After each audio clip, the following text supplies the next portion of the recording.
Oui, je voudrais revenir sur la question du problème de Orange.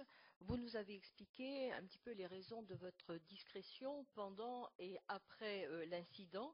Néanmoins, vous avez la responsabilité de surveiller la qualité des réseaux. Alors, quelle peut être votre analyse par rapport aux problèmes connus par Orange ces derniers jours? La panne, j'ai rappelé tout à l'heure qui faisait quoi, c'est pas pour renvoyer la balle aux uns aux autres, c'est simplement pour rappeler ce que la loi dit.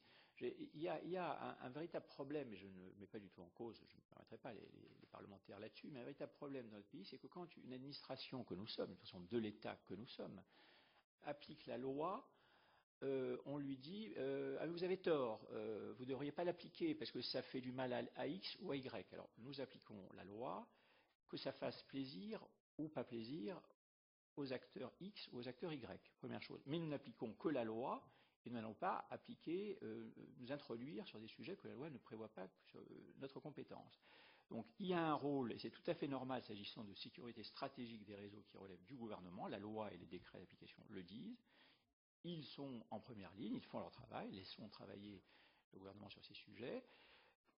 Ils peuvent saisir l'ARCEP d'une demande de plainte pour que nous engagions une procédure de mise en demeure et éventuellement de sanctions sur toute la question de l'intégrité des réseaux.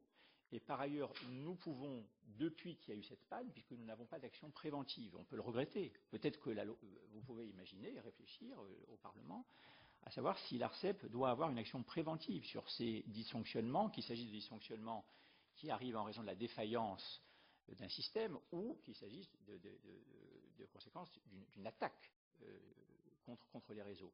Pour l'instant, sur ces deux sujets, la compétence est clairement l'action préventive, c'est le haut fonctionnaire de défense qui relève du SGDN et qui est placé auprès du ministre de l'économie et des finances. Je parle de ce secteur des télécoms, il y en a aussi pour l'énergie, etc. Qui fait ce travail préventif en relation avec les opérateurs, qui leur disent ce qu'il faudrait faire, qu'ils fassent, qu'ils ne fassent pas, pour que le réseau fonctionne bien et puisse réagir correctement face à des dysfonctionnements ou à des attaques. En période de crise, c'est le gouvernement qui est en première ligne, ministre de l'Intérieur, ministre des Télécoms. L'ARCEP, elle, peut être saisie par les ministres pour éventuellement voir ce qui s'est passé et sanctionner, mettre en demeure, éventuellement sanctionner l'opérateur défaillant s'il y a une défaillance, pas une défaillance qui relève de lui, bien sûr.